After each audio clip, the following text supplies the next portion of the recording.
Welcome to the X Podcast. So good to have you with us here today, wherever you're watching us, YouTube, Spotify, whatever platform. We're so glad you're here with us today for part 2 of a conversation that we are having with the Johnsons. And we have an addition here for part 2, Mr. Long-haired Tucker Johnson. The flow's real. Yeah. Not everybody gets their parents to visit them at work, you know? Parent-teacher conferences. Cool.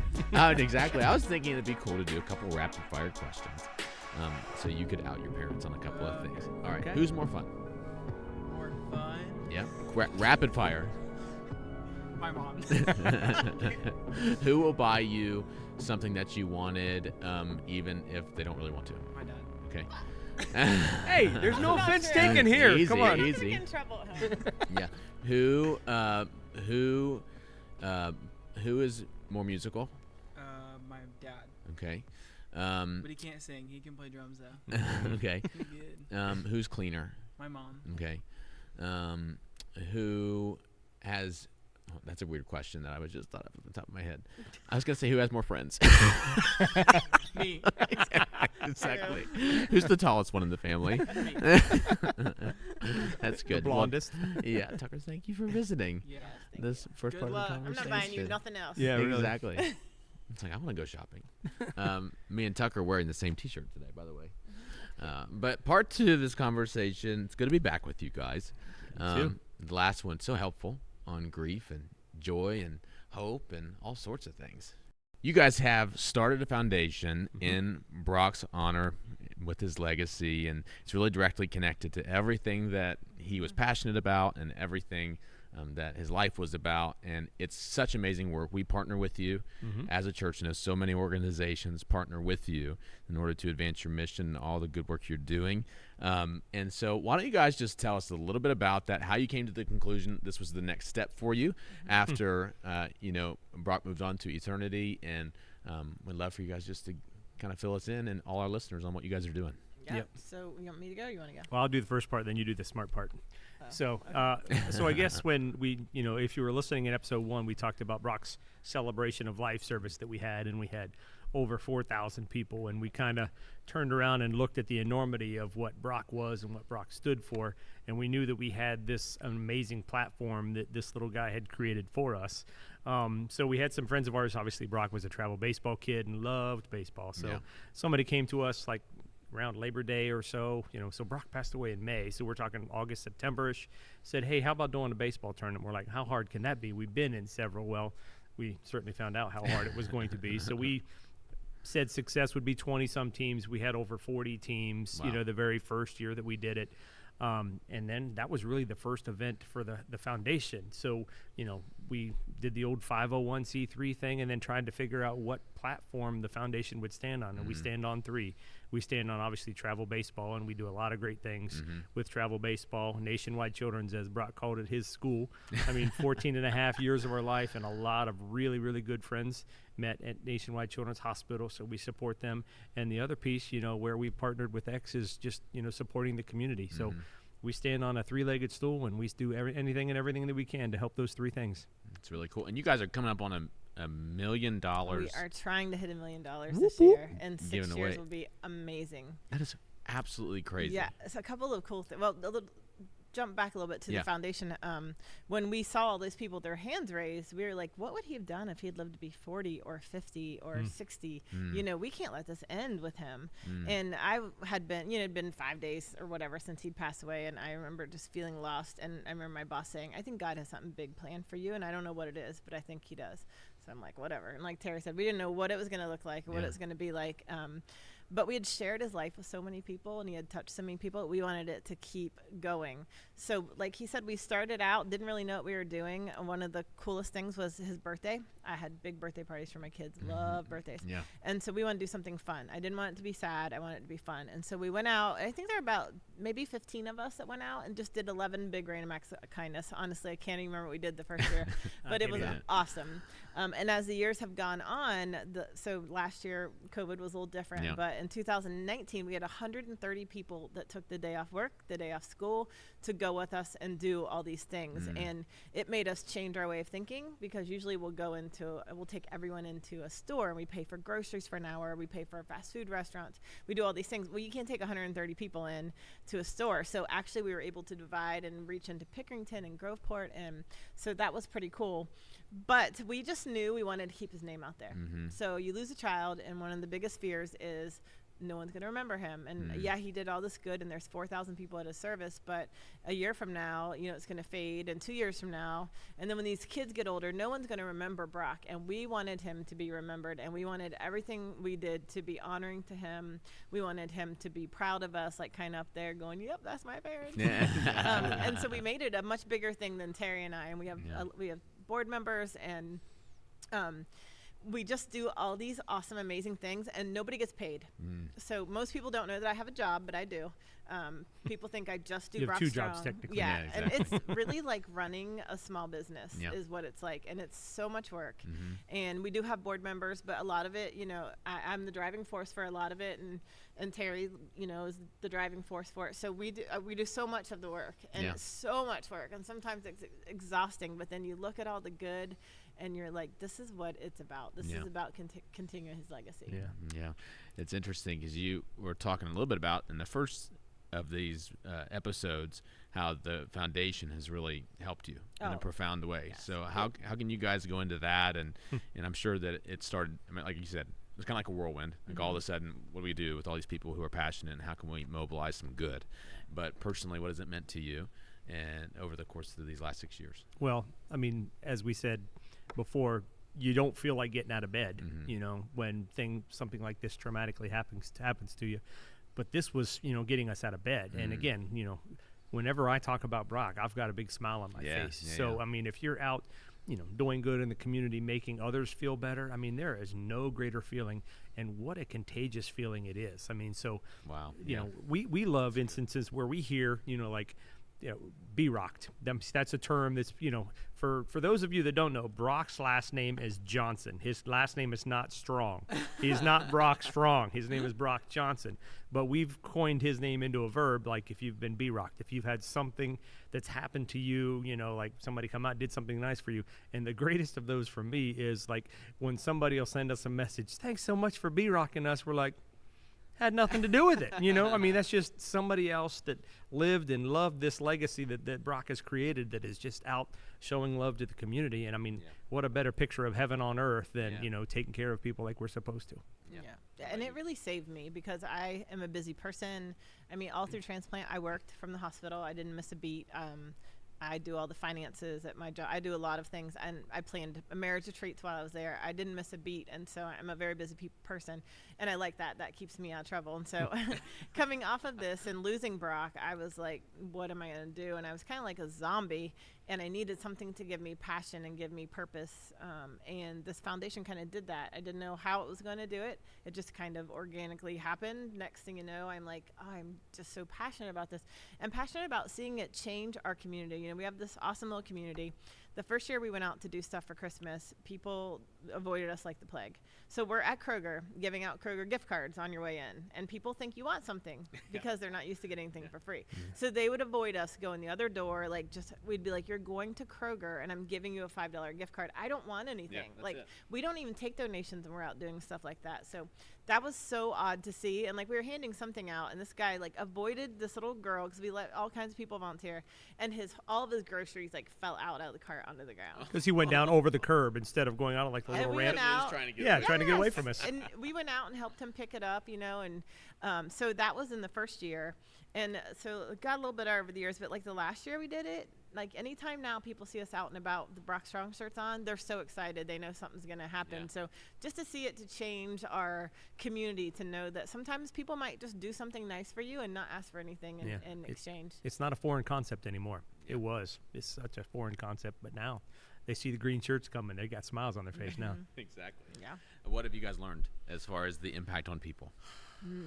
I have learned a lot, but not just the foundation, but Brock. So I should compile all the messages I've gotten over the years. I got a message one time that was one of the ones that struck me the most, was a lady who said, you don't know me, but I have breast cancer, I think she had. And she said, and I was going to commit suicide on a Friday.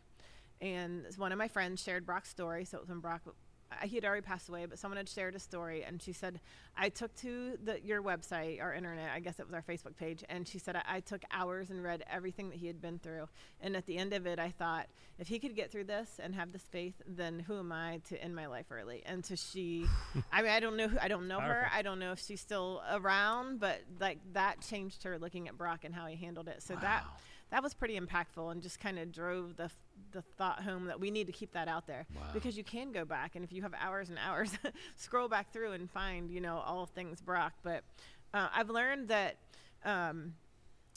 turning grief into something positive is not that easy in the beginning, but the more you do it, the more contagious it is. Wow. So turning it into something positive, and you just feel good when you do something for other people. Like we all like getting things, and we all like when people do nice things for us, but it feels so good to do something. And so not everyone has a lot of money to do things. We don't have money to, it's not our money. And I always say, like, alone you can make a small difference, but you put everything together and it's a huge impact. Like, we just, you interviewed Kayla. We just bought a bed for Aiden, a $10,000 bed her insurance wouldn't cover.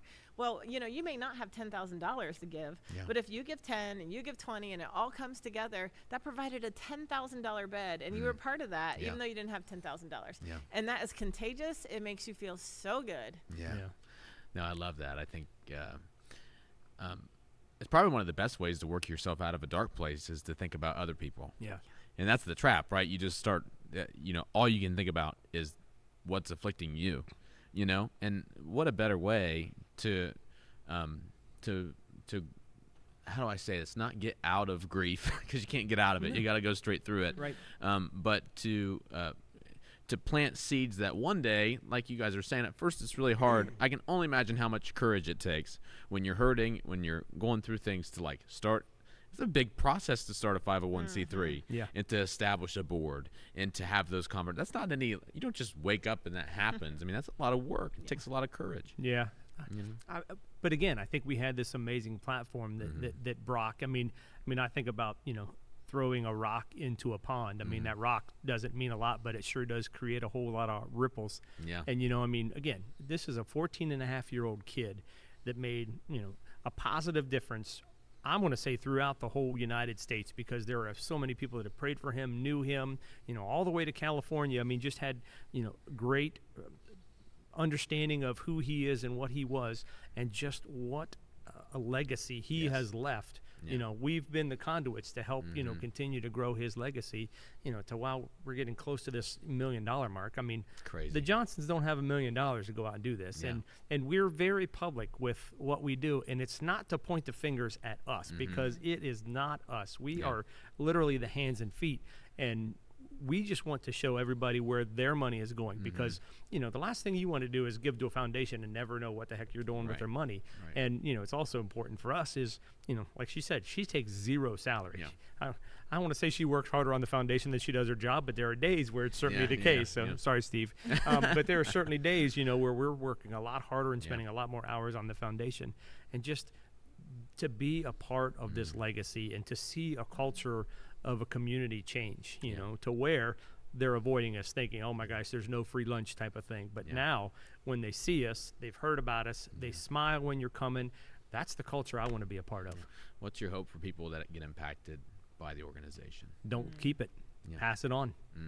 I mean, the only way that your community grows, exponential growth, is, what? If you've been B-rocked, do it to somebody else. And again, like Kristi said, it doesn't take money. I mean, you just got to look outside of yourself, because we have conversations every year with, the sixth graders over at the middle school. Middle schoolers aren't that, wealthy. They're wealthy, and they're kind of ornery, and they're kind of selfish. So, I mean, all you have to do is to think outside of yourself. So that's what we try to get people, whether you're a sixth grader, a third grader, or an adult, sometimes you got to look outside of your own car to figure out where you can make a difference. And yes, if you have money, you can make a greater difference. You can pay for the McDonald's behind you. And then they look at you, and, it's kind of fun stuff to do, because you can see the joy that $3 or $4 cost you. I mean, it's just amazing. Our world is starved for goodness. Our world is starved for someone to be nice to you. And one of the biggest comments that we get is the wrapping paper. So we go out and we put wrapping paper on people's door. We don't ring their doorbell or anything. We just put a little roll of wrapping paper. It's got a card that says Merry Christmas, you've been rocked. Got a little picture of Brock on it, which makes everything better. But the comments we get, people in tears will grab us at like restaurants and stuff. Like, we got this wrapping paper. And for us, we're like, it was $1 from the dollar store roll of wrapping paper. But to that person, it was so much more. It was such an act of kindness. I was donating blood one day, and I was sitting by this man, and he was like an older, like, farmer kind of guy with bibs on. I didn't know him. He didn't know me at all, which I love when people don't know. Tucker wears bibs now too, though. I know Tucker does. I love when people don't know who I am. And he's sitting next to me, and he said, he was asking like some funny questions, like, can I drink alcohol after I give blood? And they're answering him or whatever. And he looked at me and he goes, I ain't done this in a long time. I'm like, well, why are you doing it today? And he's like, that little boy. He's like, they put a roll of wrapping paper on my porch, and I went on and read about that boy, and I figured this is the least I can do. And so I'm like, you're saving 3 lives by doing that. So seeing like the impact that just being kind has to people. And then on the other end of it, Children's Hospital. So, Brock and I were there our whole lives. And Children's Hospital is great with the kids. Great with your family if you're low income, not great if you're just a normal person. And so, I tell everyone, it doesn't matter if you have $5 or $5 million, it is hard to go through that. So just in my life, all that time, we'd be in the hospital for months at a time. And I have Terry and Tucker at home, and, I'm typically the one that makes dinner and all the things. And I'm at the hospital, you're paying for parking, you're paying for food. It is financially hard on everyone. And there's just not a lot of resources for the average person out there. So I love when I find someone in the hospital to send them gift cards. Like, I just think that would have been so helpful for me. So we think about, like, we give them restaurant gift cards and gas gift cards. Driving back and forth to the hospital is expensive. We give them an Amazon card so their kid can order something right from the hospital and have it delivered to them. Like, we really think about the families at home. And the other thing is, for kids that have cancer, there's a lot of help out there. Just a lot of organizations that will bend over backwards. But Brock didn't have cancer. And there's a lot of complex kids like him. So we have a really great relationship with social services. So we have paid rent. We have bought someone's car. Someone who needed a car. They lived downtown. They didn't have a lot of money. They bought it like a buy here, pay here with like 100% interest or something ridiculous. And they reached out to see if we could pay one payment. And I got more of the story. And I'm like, we're just going to pay for the car. Oh, my gosh. So we paid for bed bugs to be removed from a house one time. Oh, wow. Yeah, I mean, pretty much anything they That's ask us to do, we just do because we've been there and we know how hard. And I hope that everyone listening, if you've not been there, I hope you never, ever have to be there. But if you have friends at the hospital and you don't know what to do, everyone could use a gift card. Absolutely. Like, everyone can use gift cards, or everyone can use cookies. Make them cookies and take them cookies. But just not everybody can use cookies. Well, we can use them.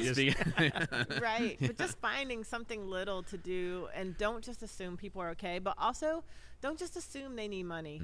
Like, one of my least favorite things is when something goes wrong with someone and someone jumps to a GoFundMe before they've even talked to the family to think about what the person needs. Like, GoFundMes they're useful, and a lot of times they're a lot of good. But sometimes you don't know what to do, and you just jump to doing that for the family, and they have no idea what their needs are. And we've given, I don't really give to GoFundMes. I send it to the people now, because early on we gave a GoFundMe for a little boy that passed away, and the parents were mad, not at us, but because someone set up the GoFundMe, and they gave all the money back. Because they're like, we don't need the money, blah, blah, blah. So I always think about that. Like, don't just jump to starting a GoFundMe if you don't know what their needs are. Yeah, that's a whole conversation in and of itself. Yes. Is how to interact with people who are struggling.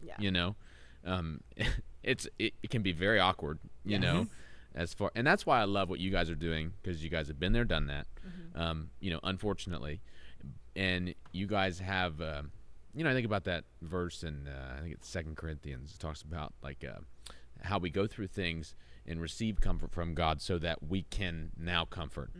And you don't know how to comfort unless you've been through these things. And so I think that what's really cool when you interact with BrockStrong in the organization, you can kind of speak the right language for the people that need it, and so I love that about what you guys are doing. It is thunderstorming here right over our heads. Nice. I told you can hear everything in this auditorium. We hear you, Brock. Yeah, man. Woo.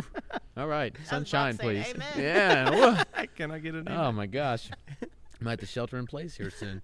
But love the work you guys are doing. Why don't you guys talk about maybe practically have the baseball tournaments and the gift cards? Yeah. What else goes on in the organization throughout the course of a year? Yeah, so I will just mention a couple of my favorite things we've done. Yeah.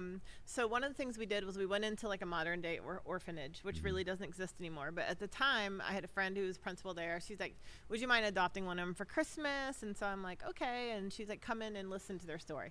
So I go. Terry goes with me. I always say, so he makes sure I don't bring kids home with me. Yeah, her car was going to be full on the way home, no doubt. We go in and listen to these kids that now half of them lived there. So they lived on just like an orphanage would be. And some of them just came in during the day, but their parents couldn't just take them. They didn't just get to go to McDonald's. They couldn't just go and do anything. And they were talking about the Christmas lights and like, could they position them a certain place so they could see them? And it just broke my heart listening. And these were kids that have been through traumatic things, like really bad things. And so some of them have behavior problems and but it just broke my heart to sit there and listen to the kids where my kids were like, at home living like kings. And so we sat there and listened to the whole story, and at the end, and my mind is going a mile a minute. Like, I'm a big idea person. I'm a big want to change the world. And so when we were done, I said, we're going to adopt all of them. And there were 42 plus 15 staff. And so I'm like, we're going to adopt all of them, and we're going to bring in a party and blah, blah, blah, all this without talking to anyone. So we're driving home, and Terry's like, how you going to do this? We don't have this in our budget. Yeah. And I have such amazing friends, your parents being one of them, such amazing friends. And I was so excited about it that I knew I could get them excited about it. So I went home. And he was leaving for a band practice. And I emailed, a bunch of my friends just saying, I'm so excited about this. I emailed people I knew could spare $100 and people that would be as excited as I was. And by the time he got home, I had every single kid adopted. Oh, my gosh. And had made all these arrangements for this party. And so they had the kids do a wish list. And the kids didn't know what they were doing, but they told them, like, a math project. If you had $100, what would you buy?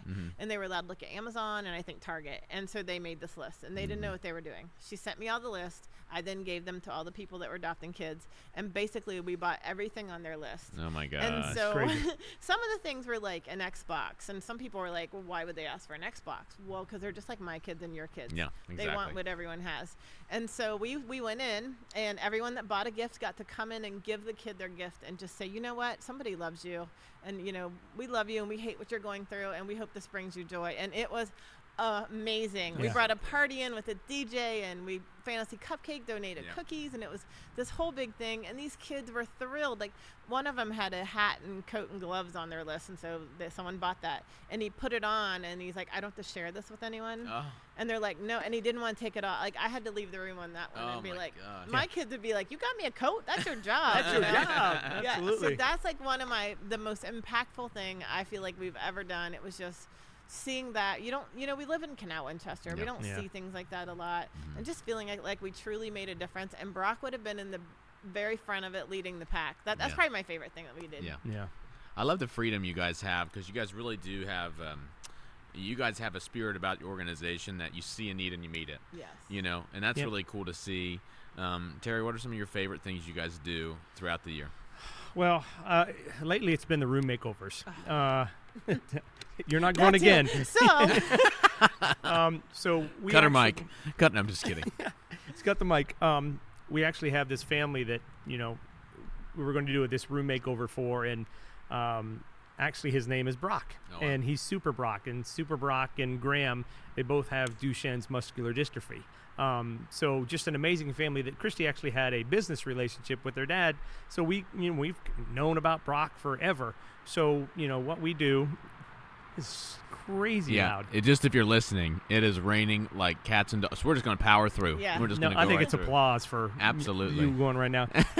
So they probably can't hear it on the other end, so we're all good. So what happens is, we go and meet with the family, and we just talk about, hey, what do you like? What do you not like? What do you want? And I think Graham actually kept teasing us about he wanted ice cream in his room the whole time. So then obviously we bounce that off of mom and dad about, hey, what you want, what you don't want. So Kristi has a design team. They all meet with the family to get all this stuff done. We have a construction guy, that kind of does some things. And then, so we figure out what the plan of attack is.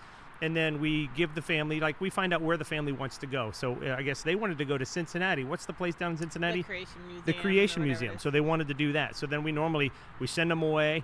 and give them gift cards to do a shopping spree, and they got to go to the Creation Museum, and we tell them like to come back, like the next day, like around 3 or 4 or something. So That's meanwhile, we go in there and we completely trashed their room, tore it apart, actually did cut out one of the walls so Brock's wheelchair would fit in there a little bit better. Oh, wow. So, we actually went in there and did the boys' room, and then they have a little sister as well, so they didn't know, but we actually did her room as well. So we literally have kind of like this move that bus kind of moment where, we're all standing out there. They actually had a fireman escort in. The whole fire truck came and brought them down the street, and then you just get to see the family walk through, and that's my favorite part. And just to see their reaction, to now a room that's more accessible, for Brock.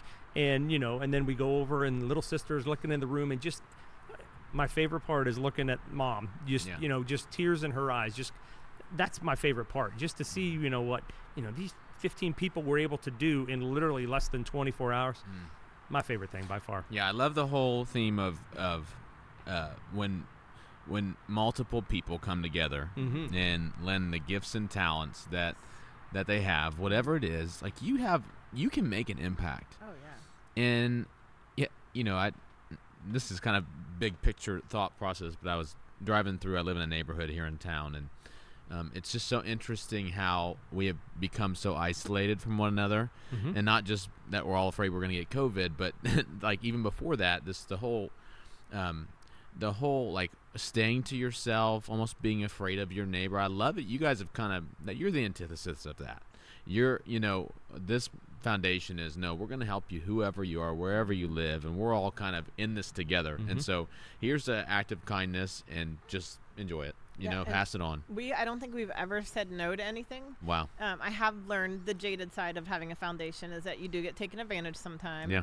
I do keep a list of everyone we help and their names and what we do for them. And we will help some people multiple times. Our general rule is once. Yeah. I have had a couple of families at Children's Hospital who's taken advantage of me, and I've given them once. And then they'll send me stuff saying, like, I'm living in a hotel and my kids are going to be homeless if you don't give us money. And you kind of see a pattern. Yeah. And that's the sad, jaded part of the world is that people will still try to take advantage of you. Yeah. So we're pretty smart about keeping track of who we help and making sure that doesn't happen because, again, it's not our money. And what's really cool is just all the different things you guys can do. I would love to maybe talk to the person who really wants to make a difference and has an idea or has a tragedy that they maybe want to birth something like this out of. Like we talked about, it's not easy. This isn't an easy thing. It's kind of daunting of a task to go, I'm going to build this organization, this structure. But I believe that so many people have ministries inside of them and nonprofits inside of them, ideas inside of them that really need to exist in the world. But maybe they're a little bit afraid. Maybe they're like, I don't have the money. Maybe it's like, I don't know how to raise money. Maybe it's like, I don't know enough people to establish a board. It's very intimidating. So what would you say to that person who I have this dream, I have this idea inside of me, and maybe I'm a little afraid or tentative to bring it out? When should they start? What would you guys say? Yeah. I would say I've had this question asked a lot, especially when someone loses a child, they want to do something. And, you can do whatever's on your heart. We had big, crazy dreams. And we also started with a foundation of people who knew and loved Brock, who were already hooked to our story. Yeah. I get that a lot. Like, how do you get people to do this and that? And it's Brock. A lot of it's Brock. That helped us. We had all these people that already loved him and wanted to help us continue him. But it is a lot of work, like to do, and we're not a big foundation by any means, but it's a lot of work to do. And especially the person who wants to be the founder of it. It's going to be a lot on you because no one's going to have the passion like you do. No one's going to be willing to make the sacrifices you do. So it's a lot of work. So you really just have to have a clear idea what you want to do. And we didn't know what we were doing either. We just knew we wanted to do something amazing, and just actually filing for the 501c3 was a little bit of a hassle and takes some time and work again. But just knowing what you want to do, and you got to kind of narrow it down in order to be an official foundation to what you want to support. Yeah. So if you can kind of figure that out, and then the rest of it will come. For us, we just do 2 big fundraisers every year. So we do a golf outing and we do a baseball tournament, and those things fund our general budget. So our general budget is every month we spend $2,500 at Children's Hospital. So that's paying for rent, doing gift cards, paying people's electric, whatever comes up. A lot of it I get from social services, but a lot of it I just creep on people on Facebook, and if I see there's someone in the hospital, That's good. I send them something. That's good. So that's our budget. We do $4,000 in the community. That's whatever. I mean, I promise you that if you send me a message and ask me to sponsor something or do something for someone, I'm probably going to do it. I think your bluff's going to be called now. Yeah, and that's okay. I'll do it. If we can do it, I always say if we can do it and we have the means, we will do it, because we're not here to make money. Like, so my board members don't like when I say this, but I'm always like, when the money's gone, the money's gone. Yeah. If we have $5,000 in our account and someone has a $5,000 need that we feel is important, then that's the end of BrockStrong. Yeah. You know, we're not here to build this bank account. We're never ever going to take a paycheck from it. I've been criticized for that. You know, other people who run big foundations tell me like it's never going to be bigger than you until you quit your job and make it full time. And I'm like, well, then it's never going to be bigger than me. Yeah. So to start one, it is a lot of work. You just have to know what you're doing. You need to have good support system, good board members that can tell you when you're being crazy, or you know they don't think you should do something or you should do something. So you have some accountability. Like Terry said, telling everyone what we did was different, because you know we're like, don't let left hand know what the right hand's doing. Yeah. And so all of a sudden to have to say like, look what we did was really hard for us, because it's not in our nature. Yeah. But then I have to, and we've been, you know, some people have ridiculed us for putting out there what we're doing. Yeah. But I'm like, it's not my money. Yeah. It's not Terry's money. We want you to know, and plus we want to share the goodness with you. Like the video of Aiden's bed. Yeah. I didn't want to be the only one who enjoyed seeing her face and her reaction. I wanted everyone to see the good they were doing with their $5 to, you know, $5,000. Yeah. So, yeah, I don't know if you want to add to that. Well, and I think too, it's focus on what you want to do and the mission that you want to have, because sometimes you go in there with a vague mission, you know, like I want to end world peace, or you know, I want to solve hunger problems. I mean, well, how, you know? So if you don't have kind of a laser focus and a mission on what you want to do, then you might be setting yourself up for failure. So again, I mean, pray about it. If you continue to keep back to this yearning in your heart for something, and I've got this burning for this, then by all means run with it. But you've got to be focused on what you want to do, and you've got to have an army, you know, because you can't be an army of one. You're going to get what one person can do. The beauty of the BrockStrong Foundation is we put something out there and we've got 50 people. Well, heck, we had 100 people volunteer this past Saturday for projects throughout, you know, the city of Canal Winchester. So, I mean, it takes an army to move these things. So how are you going to mobilize that army? And we're no experts by any means. Let me just make that no, clear. but I think it's encouraging, because you guys took a step and you went and started something, and it's grown over time. It's crazy. Like, people are starved to do good things. Yeah. People are starved to volunteer. And, you know, so I work at a church. You know how this is. Yeah. Church is based so much on volunteers, and sometimes it's hard in a church. Yeah. But out there in the world of BrockStrong, it is not hard. Like, we literally will throw something out there, and I'll put the sign up out there and kind of put it out there through that, and then schedule it on social media later that day, and I have to take it off because it's already filled up.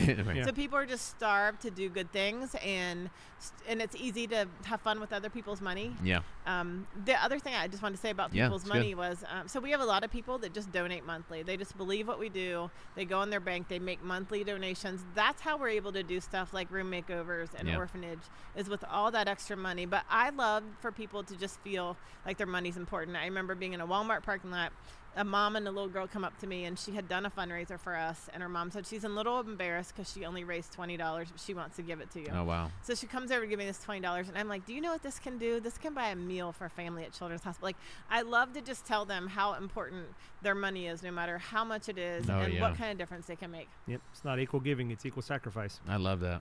I think, you know, it's super important for people to know that you can't step out and do anything important without criticism. Oh, yeah, that's hard. Yeah. Whew. The two in me. That's yeah, hard. I know. I mean, you guys, I mean, that is, you know, it's amazing how it doesn't matter. It doesn't really matter how pure your motives are, or how not pure your motives are. You're going to get criticized if you step out and do anything of significance. Yeah. And so you guys, have you been criticized? Oh, absolutely. Yeah. And I normally handle the criticism because, I mean, sometimes we'll get it Facebook Messenger, you know, you gave to this restaurant downtown during COVID, but you didn't give to this one downtown during COVID. Why not? And I'm like, look, you know, I confront it head on. I said, you know, we are a small foundation. I said, you know, we are not funded by huge bankers here, so we've got a certain number. So we're out here doing what we can, and we can't hit everybody. We can't solve everything, So here's our thought process behind it, and this is why we're doing it. So I said, if you've got other ideas, or if you want to come join us and help, by all means come along and help us. Like if you want to hit a restaurant, let me know and we'll go help with you. But a lot of time, for us, I would rather be in the ring and get criticized every single time than be a spectator sitting out here not doing a daggone thing. But it's hard for me. So It's hard let's for- flip the switch to Kristi. Yeah. Because I take it so personally. Like that comment to me, I would think, oh my gosh, we should have hit that restaurant. I didn't even think about it. Blah blah blah. Like I hate letting people down, and it's not a good quality. So for me, that it's hard, and sometimes that makes me just want to be done with it. Like sometimes I feel like, look, I've lost my child. I'm trying to make the best of a bad situation, and someone's still finding something negative in it. What is the purpose of it? And then he reminds me of the 50 million other good things that's happening, and don't focus on the one thing. But boy, it's hard. And especially because his name's attached to it. Like I never want anyone to have anything negative to say about Brock because of something we've done or haven't done in their opinion. So that is tough. It is real. I could never be a politician. Never. I would crumble. You wouldn't care what other people thought then. And, it's funny because it's probably similar to doing church work. Yes. Absolutely. Yes, absolutely. And that's, it's very similar. is that there's a, But there's no better fight. Exactly. And it's like, what are you going to do? Because you have seen somebody in your life take advantage of owning or starting a foundation, or taking advantage of a pastoral title, or use their platform wrong. Are you going to look at every other pastor, every other organization, why didn't you do this, or why you did? It's like I almost think this, because the problem is it strikes fear in people that want to start doing these things, and it strikes fear in people who want to make a difference. And maybe this is what this part of a conversation can be for someone is it takes a lot of courage to do something you believe in, no matter how noble your cause is, no matter how pure your heart is in it. And I think, to speak to what you said, Terry, that it is also easy to get paralysis of analysis, that it almost takes a little bit of naivety, to do anything big.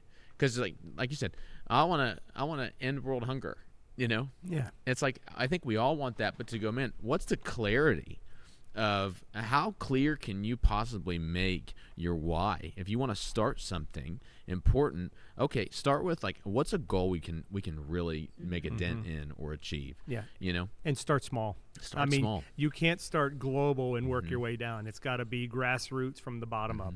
And I think that you guys are really good at galvanizing people too. And I know that that you guys would attribute all that to Brock and say, well, everybody loved him, so they come and do this. But really, you guys, that's who you guys are. And Tucker, I mean, you guys are galvanizers, and you guys can bring people together and rally people around. And that's a gifting that God's put on your family. And I think it's a lesson to be learned for people that you cannot do anything important by yourself. Right, absolutely. Yeah. Right? Yeah, Life's we not meant to be alone. Yeah, we couldn't do this. And the other thing with what you're saying was, you can't save the world by yourself. So the problem with me is, I'll meet these families that are struggling at Children's Hospital sometimes, and I want to solve all their problems, and you can't. Like, I can't solve all their financial problems. And my heart just wants so bad to solve it all. And I have to be reminded by all my board members and my husband, like, you can't fix everything in their life. And that is hard. You have to be okay with being okay with that. And because different personalities, mine just struggles with that. Like, I want to just keep helping, and I want to help them. I want to get them not out of debt, but I want to get so that they can survive, and they're going through all this medical stuff. I don't want them to worry about their expenses. And you just can't save the world by yourself like that. And like ending hunger, that would stress me out, because I'd be like, I have to end hunger. But you have to Kristi starts a farm, you have to She doesn't like animals. We're good. She bought a couple hundred acres. You have to have a big burning passion for what you're doing, because it's exhausting. And if you don't have that passion, you will burn out. Like, we're almost 6 years in. Next month will be 6 years since Brock was gone, which is just crazy. But almost 6 years into this. Did I say 6 months? I meant 6 years. Yeah, that's good.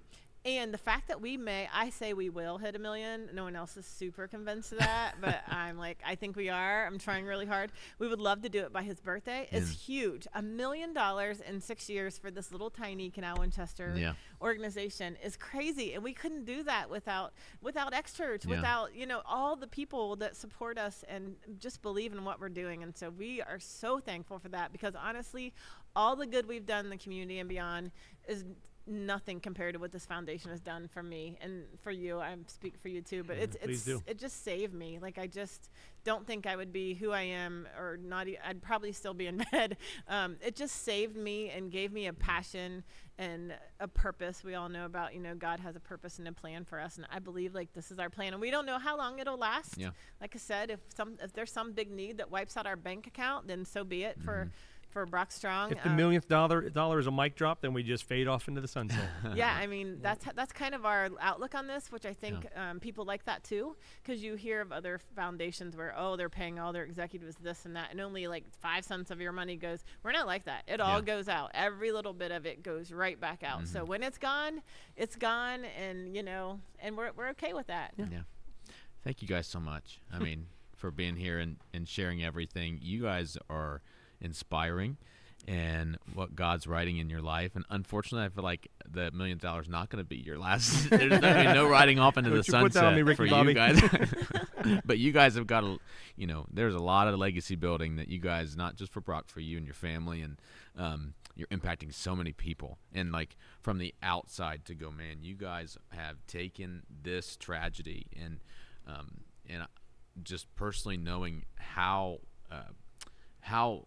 horrific this stuff can be, after how many people you walk with, doing church work, you walk with people through these things, and to take that pain and to go, man, we're going to take one step at a time, and we're going to start something, and we're going to help people, and to see 6 years into it, the fruit that comes from having the courage to plant seeds in soil that's just like, I don't know if that thing's going to grow, or I don't know what to do. I just got to do something, and to see that 6 years later, and the Aidens of the world and the Brocks of the world that you guys helped redo his room, and the many more names that are to come whose lives will be changed by the woman who had breast cancer, and chose to not commit suicide because of a little foundation here in Canal Winchester, Ohio, because of one little boy, who changed her outlook on life. And that, if you're listening, that is in you. You don't have to have something horrific happen to you in order to do something important. And that's what we want you to hear today, is that there's a burden, there's a calling, there's a purpose inside of you, and take a step. And if you need like encouragement, send us an email. I'll forward it on to Kristi and Terry, and we'll be praying for you. We'll help you any way we can. But just before we log off, I want people to know how they can find the foundation, how they can give to the foundation. Absolutely. And any way they can help if they're local, how they can serve. Yeah, I mean, even if you have no desire to ever get involved or give any money to the BrockStrong Foundation, follow our Facebook page. It's just encouraging. Yes. It's encouraging in the world of social media that's so discouraging. Follow our Facebook page, and I promise you'll read something that makes you happy. But so it's the BrockStrong Foundation on Facebook. Our website is BrockStrongFoundation.com. I had to think about that. Yep. You can give through there. You can see what's going on. We're really good at keeping our social media updated. Yep. A little less good at our website because it takes more work than I can do. So follow us through there. You can our volunteer opportunities go out, get on them fast because they're gone right away. What do you have to add? The other thing I would add is, like, we are very strong, too, about our faith and our foundation, which is unusual. Like, we're not afraid to talk about our faith and our foundation. Yeah. We're not afraid to support church things and all those things, because we think it's so important for people to know that, like, that we love Jesus, and because of that, we're going to see this cute little boy again. Absolutely. That's so, right. I mean, that's, somebody, I mean, obviously, Christian and I have been in this faith thing for a long, long time and been followers of Jesus, and it's extremely vital, whether you're working with children here at X Church or whatever you're doing, to plant those seeds in these little children. You have no idea if you're going to have a Brock in your classroom that's going to be gone in 2 years. So I totally encourage these people to continue, pouring into these children every single day. Put the love of Jesus in your little kids' hearts. All 3 of yours, Kevin, got to have the love of Jesus. Because of that gift, we get to see a Brock again someday. We have a YouTube channel where you can check out our room makeover videos. You can get to all that from our website, but Brock had a YouTube channel. So if you look up, I think it's actually Johnson on his YouTube. He actually went through his bone marrow transplant, and every day he wanted to video it so someone getting ready to go through one knew it wasn't scary. So every day he'd do this little welcome to day 2 of B-Rock's bone marrow transplant. So if you really want encouraged, you look at this little boy with big steroid cheeks going through what he went through and still smiling. Yeah. It's beautiful.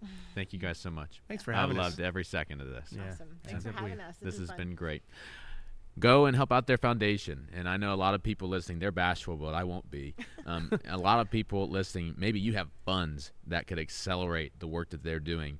I would encourage, this is a great place to plant and sow that seed into BrockStrong Foundation. So maybe you live in a state far away and you're like, how can I help? What can I do? I promise you this is a trustworthy place to invest your money. So go there and make a difference.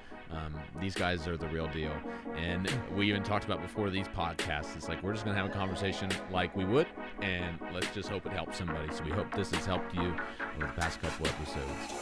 Like, share, subscribe to the X Podcast. Shoot us an email if it's encouraged you, podcast@thex.church. If you have any encouragement for Terry and Kristi, we'll share it with them too. So we love you, X Podcast family.